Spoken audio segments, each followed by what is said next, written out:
After one quarter of the 2017 season, this was the AFC West. Kansas City 40, Denver 31, Oakland 22, LA Chargers 0-4. Over the past 2 months, this has been the AFC WestLA.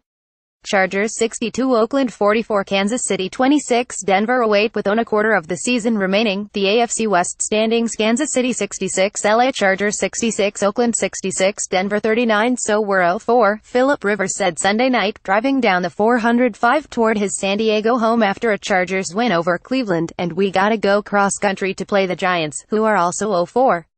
It's rough. Just rough. Emotionally, rough. I mean, 0-4. Are you kidding? We get a field goal blocked and lose by 3 in Denver. Then we miss a game-winning field goal and lose to Miami. I throw 3 picks and we lose to the Chiefs. Then the Eagles beat us by 2. We're 4 games behind Kansas City after 4 weeks. My wife says to me, you know, these young guys on the team, they need to still see it's okay to have fun and be excited when you're 0-4. So I'm still into it, still trying to be out there having fun with my team. We go play the Giants. I remember I'm on bus number 3. I got a bunch of guys there around me, and I said, hey, let's forget about Kansas City. They beat New England, they beat Philly, they beat Washington. I mean, they're killing teams. This is the best team ever created. Forget 'em. Let's just see if we can somehow get to .500 with a chance and see if we can sneak into a wild card. And little by little we just started digging. The NFL with a quarter season left is a strange place. The top seed in the NFC, Minnesota, is playing a quarterback evicted by the woebegone Rams in the offseason.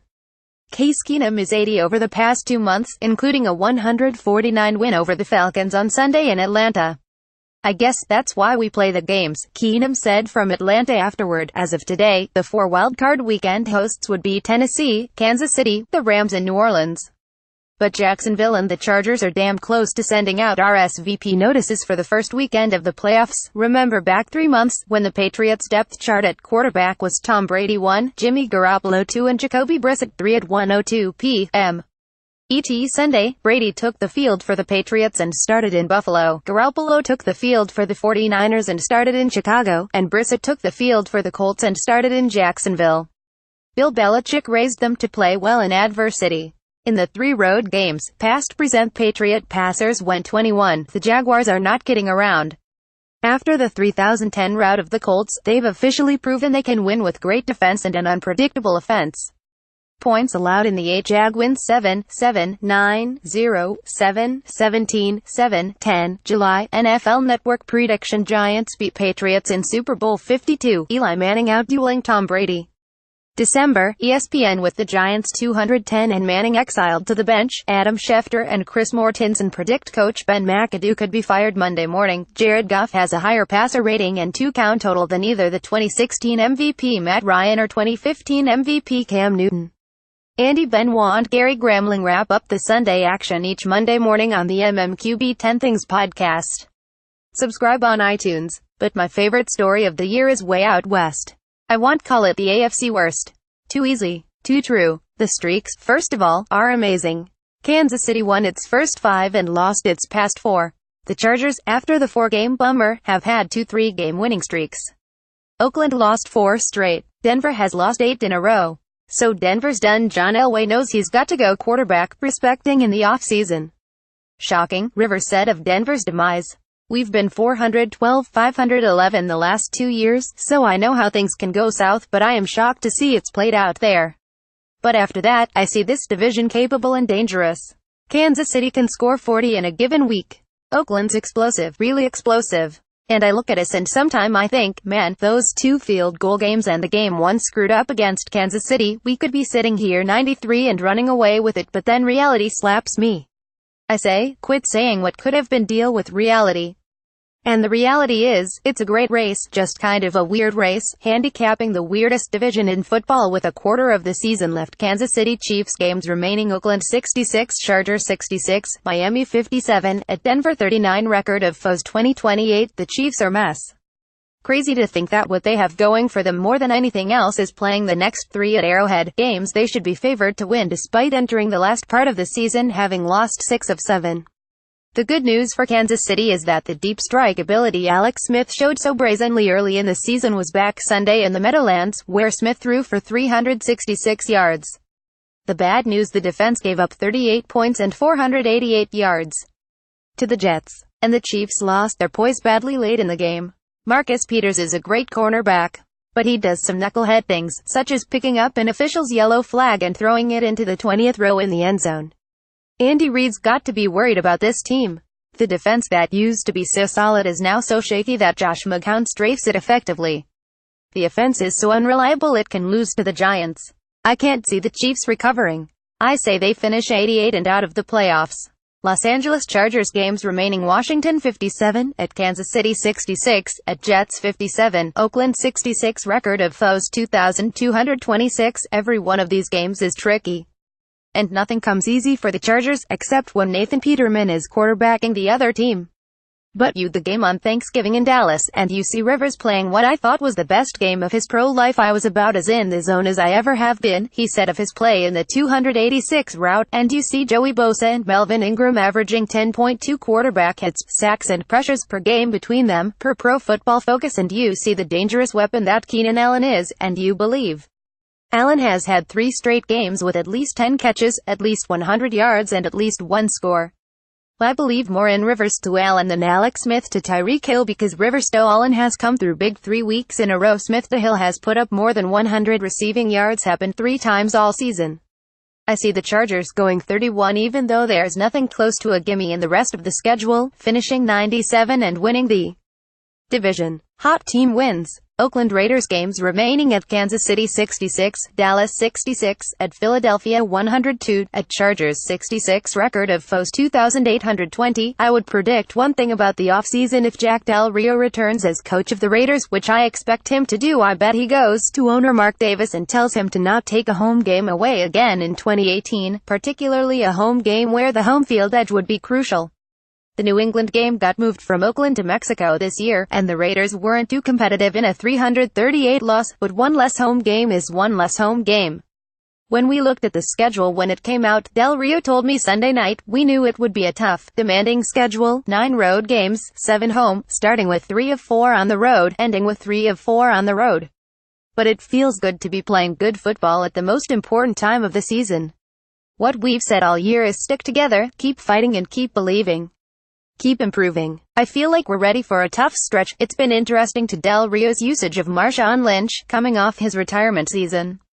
Lynch's 101-yard game against the Giants on Sunday was his first over 100 yards in 25 months, since his final Seattle season. Lynch ran angry on Sunday, and he ran fresh. His 52-yard TD run was his longest run in 3 years. We were aware of not wanting to overwork him early, Del Rio said. Now we're at the point where we're going to ride him the rest of the way. The Raiders are total wildcards. They're explosive enough to go 31 down the stretch, but I think they're just too inconsistent defensively. I've got Oakland winning the first 2, losing the last 2, and finishing out of it at 88. Introducing Sports Illustrated TV, your new home for classic sports movies, award-winning documentaries, original sports programming and features. Start your 7-day free trial of SITV now on Amazon Channels. I'm not a big fan of interim coaches, at all, unless a team shows good reasons why making such a change makes sense. In the Giants' case, I do think it makes sense to fire Ben McAdoo on Monday. Adam Schefter and Chris Mortensen reported it could happen, in the wake of the Giants falling to 210 Sunday in Oakland, for 4 reasons. 1. 3 of the Giants' last 4 games, starting Sunday with Dallas coming to the Meadowlands, are home games. The last thing the Giants want in this disaster of a season is any sort of organized demonstration against a bad team that just benched its star. These fans hate McAdoo and GM Jerry Reese enough that something like a tailgate ticket-burning Sunday, with mass no-shows, is certainly possible. I also heard Sunday that a group of disaffected Giants fans has raised significant money to fly a plane over the Meadowlands if need be, or to buy more billboards in New Jersey, to be sure that Giants CEO John Mara gets the message clean house. Point 2. McAdoo cannot survive. His offense was totally unproductive even when the starting cast was healthy. He's going to get cleared out anyway, no reason not to do it now, even if it may disrupt the development of Davis Webb, the rookie quarterback the Giants need to see by the first round of the draft on April 26, 2018. Point 3. Mara can look back and retch about how the removal of Manning went down, but it was time to try something new in a lost season. However McAdoo did it is not really the point. There is no way this could have been done to the satisfaction of those who love Manning, and many do, and all should. He's a prince of a guy, and he's done unforgettable things as the quarterback of the team. But it's time to see what's behind Manning, and time to seriously consider whether the first pick in a quarterback available draft should be a quarterback. Point 4. This is the most minor of reasons, but in New York, I believe, it means something. McAdoo is pain inept most often in news conferences. He's just an introverted guy in public who wasn't made to stand up and face the against the blaring tabloids. His GM, Jerry Reese, hates doing press and so just does not do it, except for twice a year. That should not be tolerated by Mara. Reese has constructed 2 Super Bowl winning teams in 11 years, and that has bought him plenty of time. When you win, you can do anything, and you can act however you want around the media. Ask Bill Belichick. But it's dumb to think in this day and age that, in the biggest media market in America, you should meet the press twice a year. Reese should not be able to get away with that. And if Mara changes GMs, whoever the new one is, former Chiefs GM Scott Pioli, Green Bay Director of Football Operations Elliott Wolf, or someone else, can't be allowed to get away with that. I do realize these will be unpopular numbers to show to Giants fans, who do not want to see Manning getting trashed. It's not a trashing. It's a realistic view of the fact that the New York offense has been off track since McAdoo took over, even when the receivers were healthy. There's a predictability to the offense that defenses playing the Giants have talked about, and McAdoo being married to the West Coast way even when it's not working. But here are the numbers you should keep in mind while thinking about the decline of a once broad offense. What follows is a look at the worst 3 teams in the NFL since opening day 2016, and their average points per game since then. Compare that to Eli Manning's numbers over that same stretch, and you'll see a very good reason why the Giants will have to change head coaches after the season. Giants have beaten New England in the Super Bowl twice in the past decade, and Tom Brady and Eli Manning remain quarterbacks on the 2 rosters. This stat should not reflect exclusively on McAdoo, nor exclusively on Manning, nor on the GM, nor the injuries the Giants have suffered.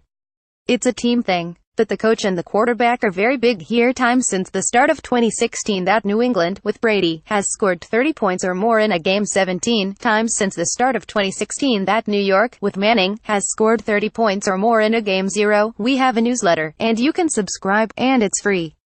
Get the Morning Huddle delivered to your inbox first thing each weekday by going here and checking the MMQB newsletter box. Start your day with the best of the NFL from the MMQB. Question or comment, story idea, email us at talkback@mqb.com.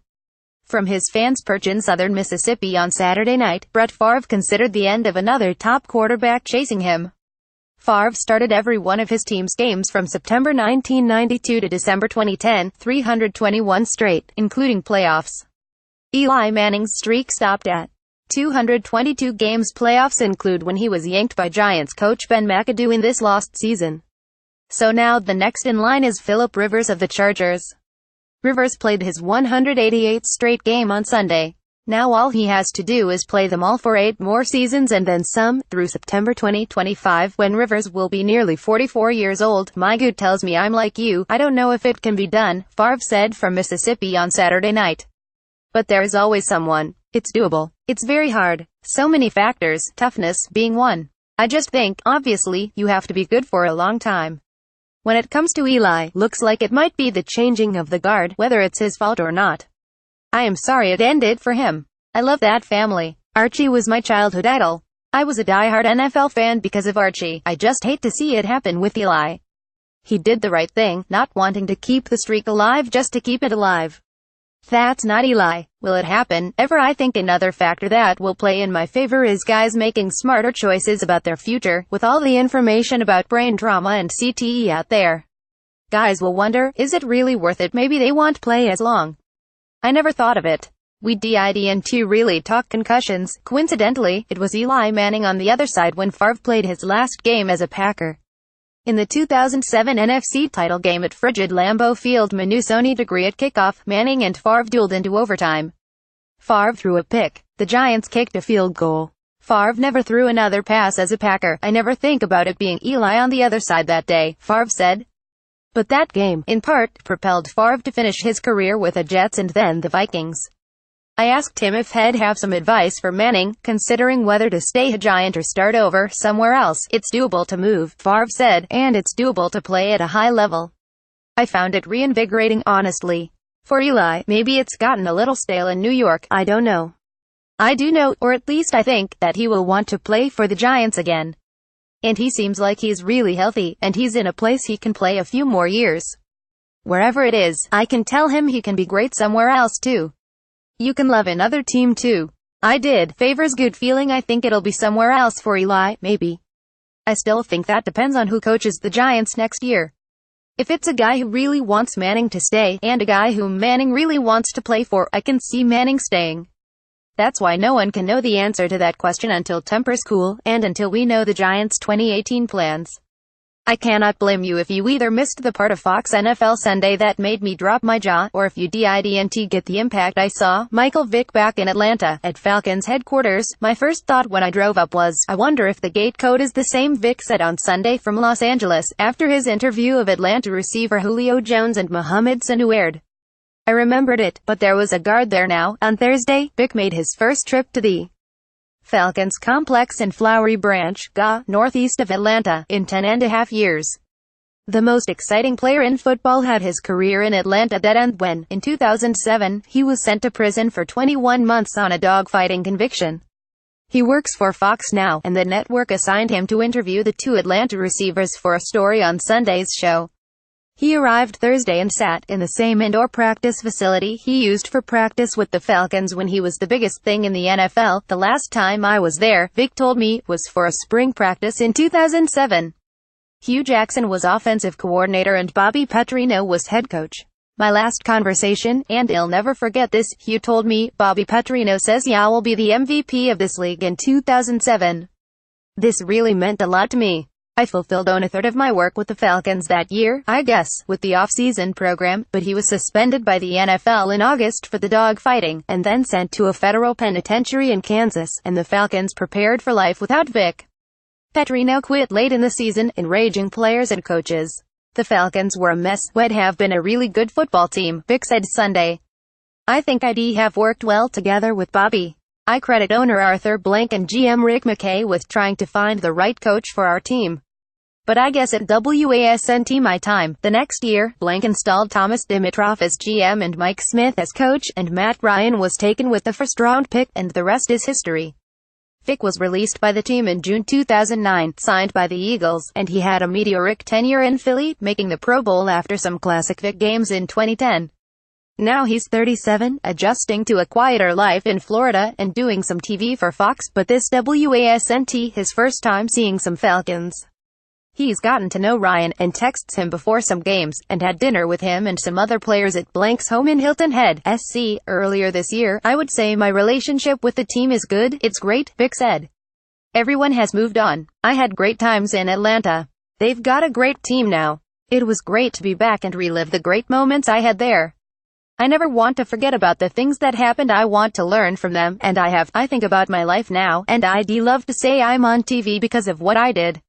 But it's because of the people who supported me along the way and stuck up for me. Think about it, a lot of people have to be on board to hire me to do this, with what I've been through. I am so grateful for that. I've had a lot of mentors who've helped me. So I'm just trying to do the best I can. When Vick walked into the facility on Thursday, Falcons pass rusher Vic Beasley was waiting for him. In 2006, when Vick had a particularly starry year, rushing for more than 1,000 yards and throwing 22-count passes, Beasley was 14, a Georgian who loved the Falcons. And Vick, you are absolutely my favorite player of all time, Beasley gushed. Fox got what it wanted, some good stuff from the normally tight-lipped Jones. When stuff goes bad, just be men and don't point fingers, Jones said, and some star face time between Vick and players. Vick got what he wanted, a bit of closure he never received after leaving the facility and going to prison for nearly 2 years. End of the day, Vick said plaintively, it was good.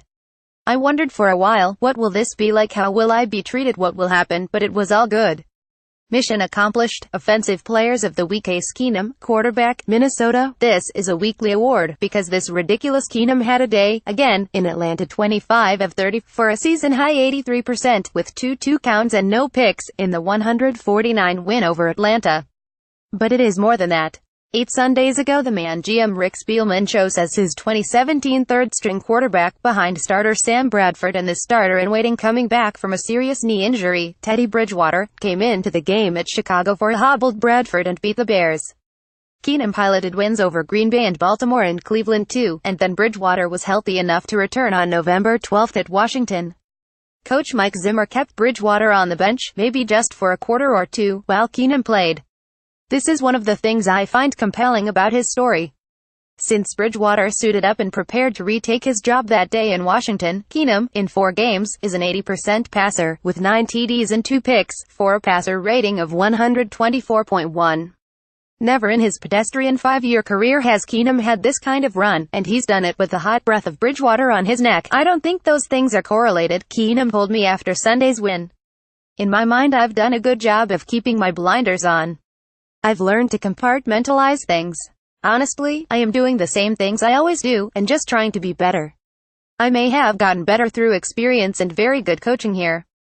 Plus, this is by far the best receiver group I've ever worked with, but there had never been any sign in his past of the consistent success he's had this year. It's cool, he said. You take the blinders off for a few minutes sometimes and look at what we're doing.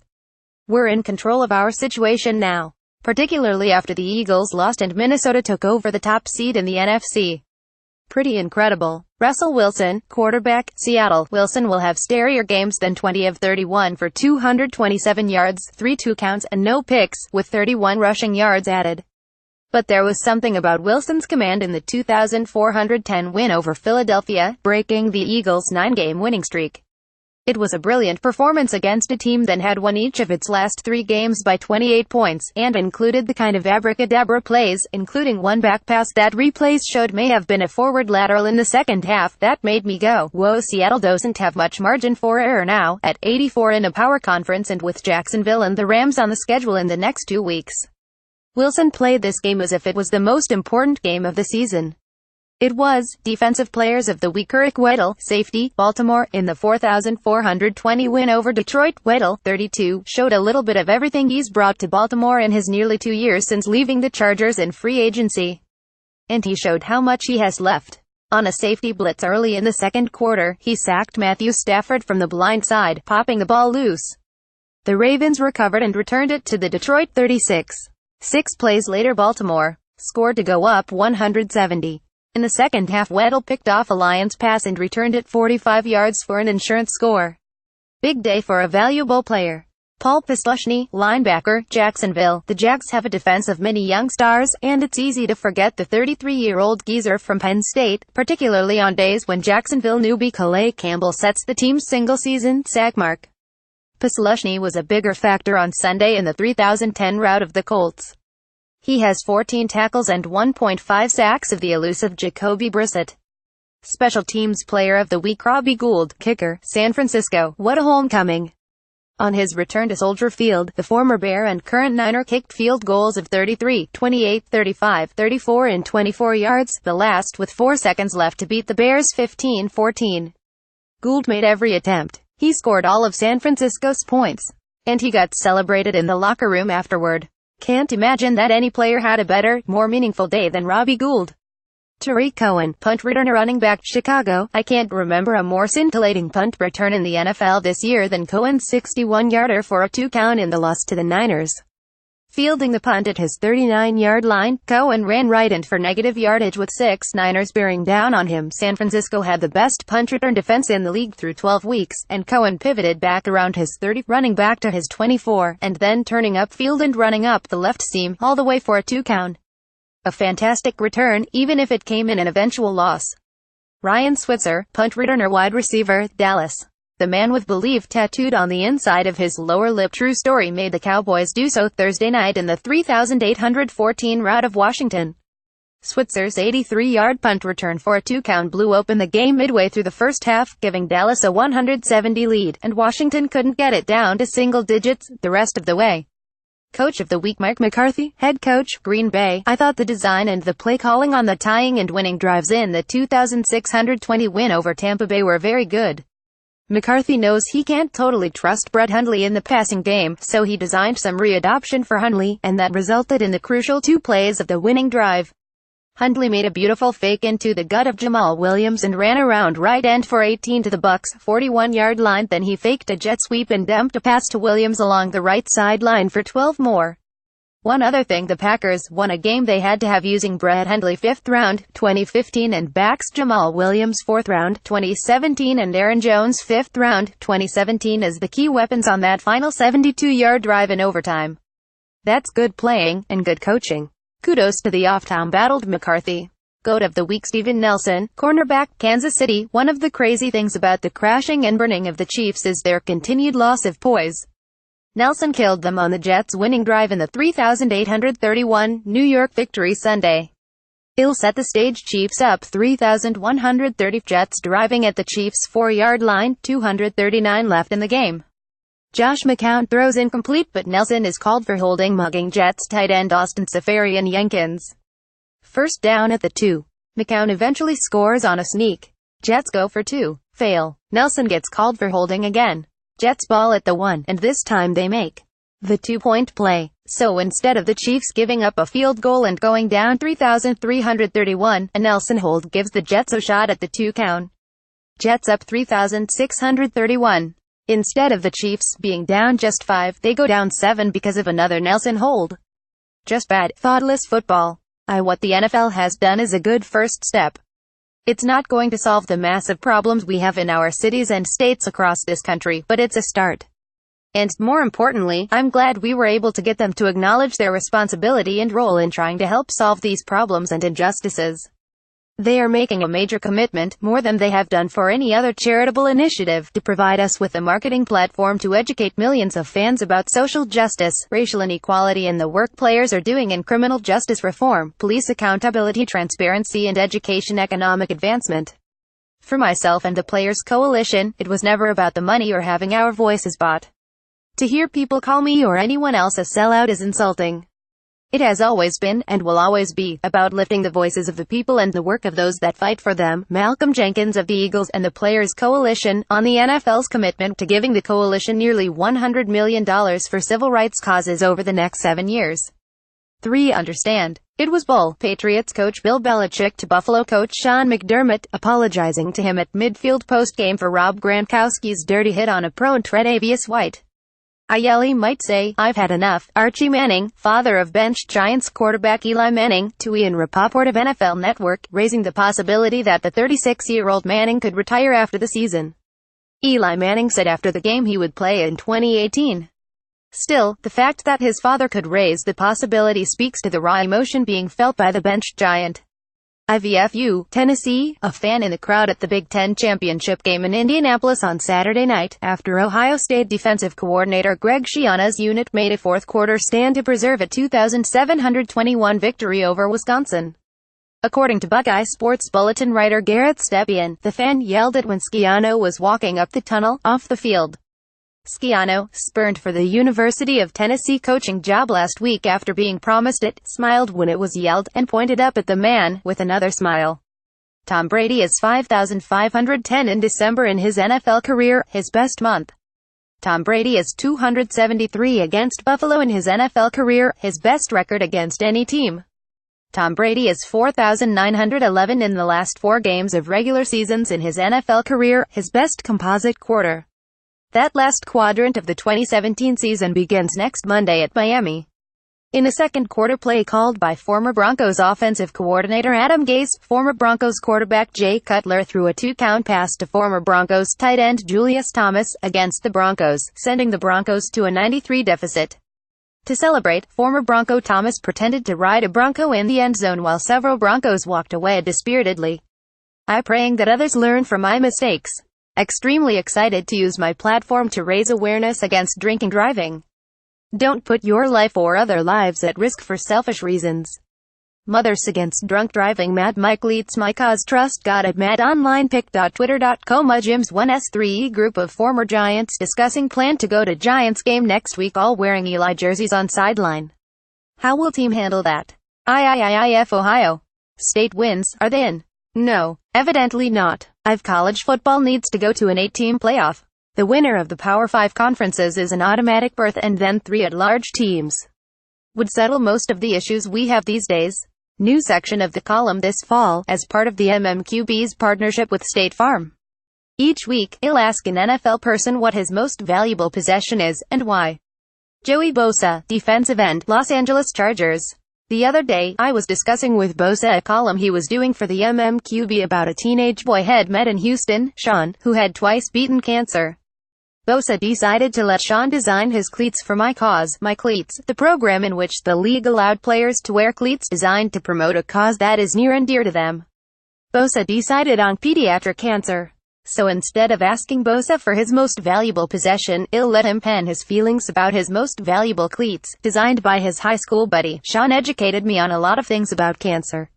He told me, did you know that out of all the money raised for cancer research, only 4% goes to pediatric cancer? That just shocked me. That is not my world at all. I never even thought of it. I just thought how unfair that seemed. 4%, that just made a huge impact on me. I asked Sean if he wanted to design my cleats this year.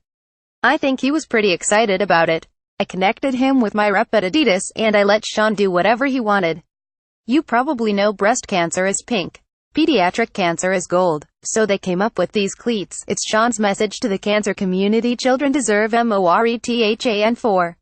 I love it. I think it's fantastic. And I hope America gets to see his message from coast to coast. From the MMQB podcast with Peter King, available where you download podcasts.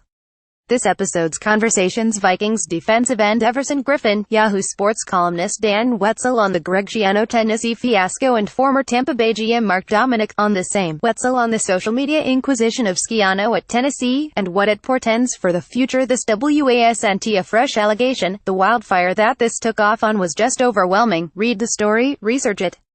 All this stuff is available. There is nothing not available about the Penn State story. Does anyone care about truth or due process the next time it could be you?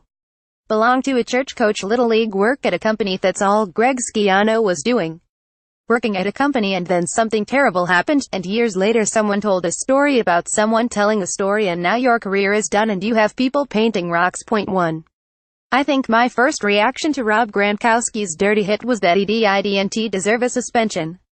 He's no Vontaze Burfict, no gratuitous offender with a long track record. But then I went back and did it 8 or 10 times. It's gruesome. A forearm shiver from a much bigger man to the back of the head of Tre'Davious White, the Buffalo cornerback. Suspensions should not be doled out easily. But in this era of football, when the ills of hits to the head and head trauma and concussions are righty and universally decried, the violence of a hit like Gronkowski's has far-reaching implications. It left White with a suspected concussion. Knowing what we know about the dangers of concussions and how, once a concussion is suffered, future concussions can come easier, it's inexcusable for a concussion to happen voluntarily. Gronkowski surely didn't mean to concuss White, but whatever he meant doesn't matter. It was a purposeful hit to the back of his head. The NFL has to show it's serious about policing hits that result in concussions, particularly those that can be avoided. This is the perfect example of a hit that had nothing to do with football, and it could potentially plague White in the future. If the NFL lets this hit be adjudicated simply by a fine to a player making $6.75 million this season, what's the lesson? A suspension hurts Gronkowski, and hurts the Patriots. To deter Gronkowski from ever doing it again, regardless of his frustration over officiating, he said that's what made him boil over on Sunday in Buffalo. The league has to come down hard, and show Gronkowski that a simple apology isn't enough, and show the rest of the NFL that there will be no tolerance for Bush League fouls like this, too. I think these are my quick thoughts on Week 13A. With the regular season 75% complete, my MVP top 3: 1. Tom Brady, 2. Russell Wilson, 3. Carson Wentz. Why has Wilson jumped Wentz for the time being? Despite having 1-2 fewer games, the head-to-head performance Sunday night helped. But more than anything, it's the fact that Wilson performs at such a high level with a line far inferior to Philadelphia's. B. How often does Alvin Kamara make tacklers miss, or make potential tacklers dive by him flailing at air? He is going to be a star in the league for a long time. Look at the way he just blew through the Kurt Coleman tackle for the Saints' 4th to count against Carolina. It's like Coleman, a sure tackler, wasn't there, see? It's like the Giants' defensive backs are playing with olive oil on their hands and arms and jerseys. 2 absolutely gigantic drops of easy interceptions in Oakland. D. Tremendous point by Tony Romo on Pat's Bills, with New England near the Buffalo goal line, and the picture showing Tom Brady fake potting his center on left buttock. There's phraseology I never thought I'd use. Romo made the point that when defensive players see the rapid movement of Brady's left hand, they'll think he's about to start a silent snap count in a very noisy stadium. But if he doesn't actually hit the center's rear end but only appears to be hitting it, it's going to fool the edge defenders and prevent them from getting a fast start off the snap of the ball. Very informative. Big breakup of what looked to be a sure two-count pass from Phillip Rivers to Keenan Allen by Jason McCourty, who punched out the ball at the last moment. McCourty continues to show he absolutely was not washed up when the Titans let him go. When Anthony Lynn dreams, it's not about winning the lottery. He dreams of a competent field goal kicker walking through the doors of his practice facility in Southern California. Jermaine Kerr's catch of the day, with his one-hander going to the ground on the sideline against the Chiefs, channeling his inner Doug Baldwin. He's been a good pickup for the Jets. Memo to Fox More Chris Spielman. I love his passion and his realness on the games, calling out loafers and interpreting the why of football so well. Lions-Ravens, second quarter, play-action TD pass from Joe Flacco to back Patrick Ricard. Spielman disgusted with Lions letting Ricard bleed free from the backfield, the same as with an earlier short TD to Ben Watson. The Lions just have no communication on that play. This is something that happens all the time. They cannot defend the play-action pass on goal line and short yardage. I went back and looked at the first TD to Watson, almost exactly the same. And the Lions didn't cover Watson either. Crazy. Detroit biggest underachievers in the NFL the past 3 years: 79, 98, 66. Talk about a franchise wasting the prime of a franchise quarterback's years. This is Matt Stafford's 9th season. He turns 30 February 7th. He's taken significant abuse. Stafford isn't without blame here, though. He was, at best, average on Sunday before going out with a hand injury. Great third down pass breakup by Minnesota cornerback Mackenzie Alexander off Matt Ryan, and a key late first half spot. There is no one better than DeAndre Hopkins on the toe tap on the sidelines, and that includes Julio Jones. Jones might be as good, but he's not better than Hopkins. No one is. Terrific run defense by Tennessee defensive end Austin Williams, smothering Albert Blue of Houston to force a Houston field goal in a tie game. Kyle Fuller hasn't had many good games for the Bears in his career, but Sunday was one of them. Great cut down of Carlos Hyde to prevent a second and down end sweep conversion with a Niners threatening horrendous lunging, diving, almost to the ground desperate interception returned for 2 count thrown by Jameis Winston at Green Bay. This is a continuing problem with Winston. This is 3 years of the occasional brain cramp throw. That's got to end, or a potentially starry career will never happen. Yet Winston made some strong plays in the game. All is not lost. He's just got to take coaching. Man, Jimmy and Dee Haslam want to keep the front office and coaching staff for another year. They don't want to blow it up again. But this iteration of the Browns is 127 with Green Bay and Baltimore at home, then Chicago and Pittsburgh on the road. My gut feeling is the Haslams will do something of either partial or complete deconstruction, and be miserable doing it. I wonder what gives Haslam, the biggest booster of the woebegone Vols, there is more pain: his college Tennessee Volunteers or his professional Cleveland Browns. Cleveland at Chicago. Christmas Eve, noon. Soldier Field. Provide your own laugh track. Look at the stunting in the run game Joey Bosa did against Cleveland, smashing Duke Johnson to the ground for a loss. Bosa just doesn't have a weakness to his game, including his instincts. Their veteran instincts. Point 3. I think those close to the process believe the Roger Goodell contract extension will be finished by the time owners meet in Dallas on December 13th. It may even be done early this week, after the 6 members of the compensation committee finish calling the other 26 owners in the league. I'm told all 6 committee members are in favor of the final iteration of the Goodell contract, and the final few calls to owners could result in minor changes. According to one source close to the process, the message from the committee to owners is they want to put this to bed so they can focus more on the important things we need to do as a league. There's a common feeling in these conversations: the owners want to address TV ratings, attendance, no-shows, the anthem issues, civil rights issues. Basically, the owners want to get on with it. Does Jerry Jones have time to mount any organized opposition to the Goodell deal? Does he want to still? Time is of the essence now. Point 4. I think it's great that Arizona State picked Herman Edwards to be its football coach, and I mean that. I've known Edwards for 20 years, and he's one of the most genuine and good-hearted people I know in any walk of life, and the players he imports to the program will be better human beings for knowing him. Now, as far as winning, I have no idea. Can he recruit? Can he get a good staff to teach and coach the recruits, especially in a big league conference like the Pac-12? I just don't know. And while I appreciated the fact that ASU is going to run the program like an NFL team, this definition of the formation of the new program's a tad complex. The department's new leadership model will be similar to an NFL approach, using a general manager structure. It's a collaborative approach to managing the ASU football program that includes sport and administrative divisions, which will operate as distinct but collective units focused on elevating all aspects of Sun Devil football. This structure will allow the department to form a multi-layered method to the talent evaluation and recruiting processes, increase its emphasis on both student-athlete and coach development and retention, and provide a boost in resource allocation and generation. I truly don't know what it means. I do know, Herm, you'd better have a quarterback. Point 5. I think I love every Charger uniform.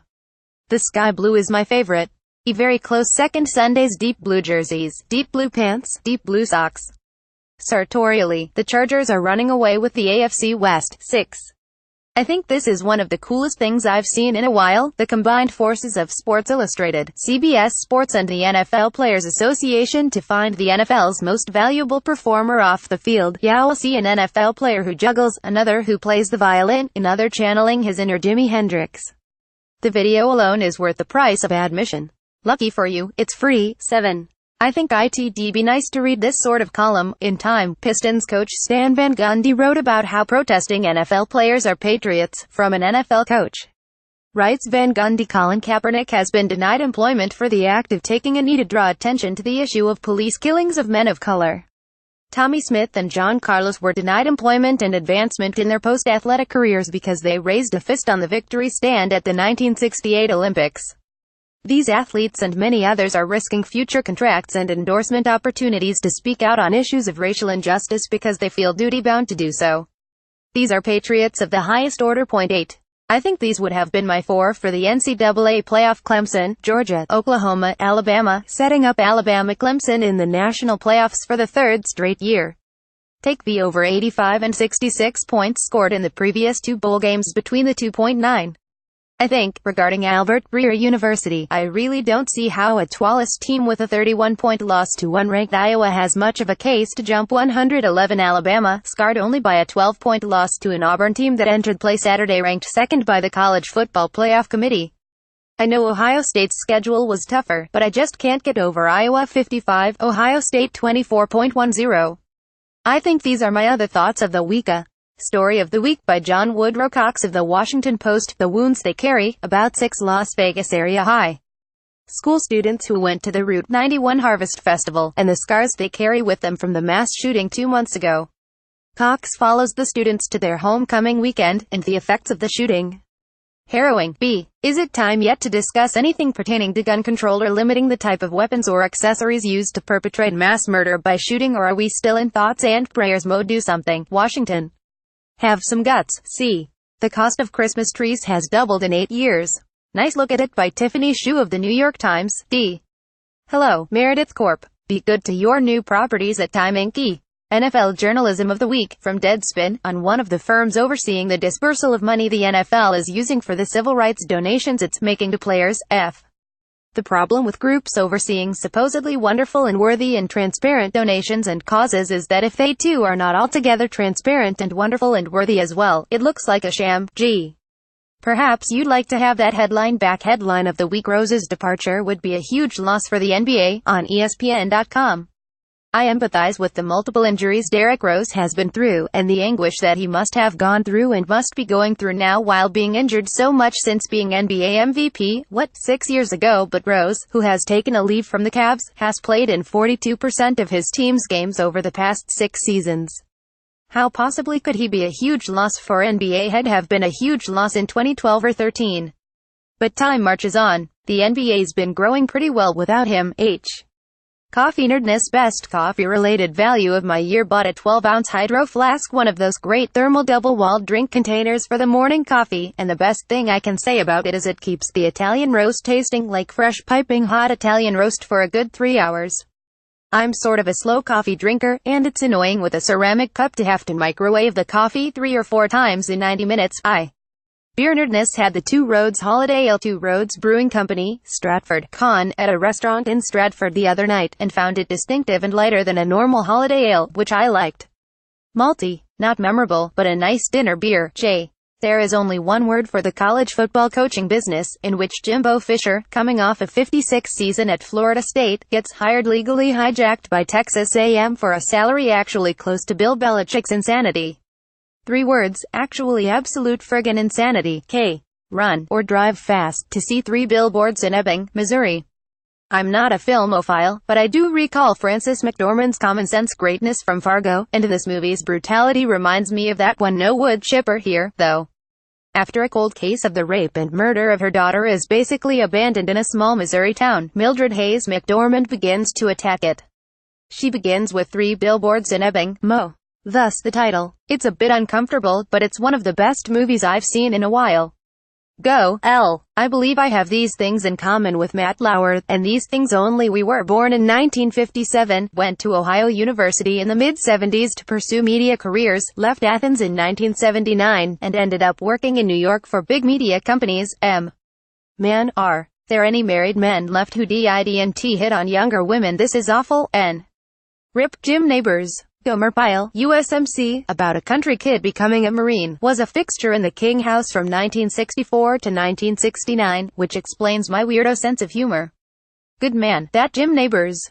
Amazing, to look back on it, that TV could have made a sitcom about Marine life in the 60s and, to the best of my memory, never mentioned Vietnam. Oh. By the way, Gomer Pyle's girlfriend from back home in North Carolina had the best girlfriend name in TV history, Lou Ann Poovey. Pittsburgh 27, Cincinnati 20. Still gawking at Antonio Brown from the past couple weeks, with his 5 counts and 20 catches and 313 yards. What's amazing about Brown is how productive he is when everyone in the stadium knows he's going to get the ball. They all know in Cincinnati too. The Bengals have handled Brown quite respectably in the past 3 meetings. In fact, Brown had 169 yards and 2 two-count catches last week, and he has 162 yards and 1 two-count, only, in his last 3 games against the physical Bengals. I look for Dre Kirkpatrick and Adam Jones to be physical with Brown tonight, and I'm sure Vontaze Burfict will stop by to say hello early in the first quarter too. I just don't think it'll be enough for Cincy to win the game. The Goodell contract, it's a fait accompli, folks. Jerry wants to puke. We have a newsletter, and you can subscribe, and it's free. Get the Morning Huddle delivered to your inbox first thing each weekday, by going here and checking the MMQB newsletter box. Start your day with the best of the NFL, from the MMQB. Question or comment, story idea, email us at talkback@mqb.com.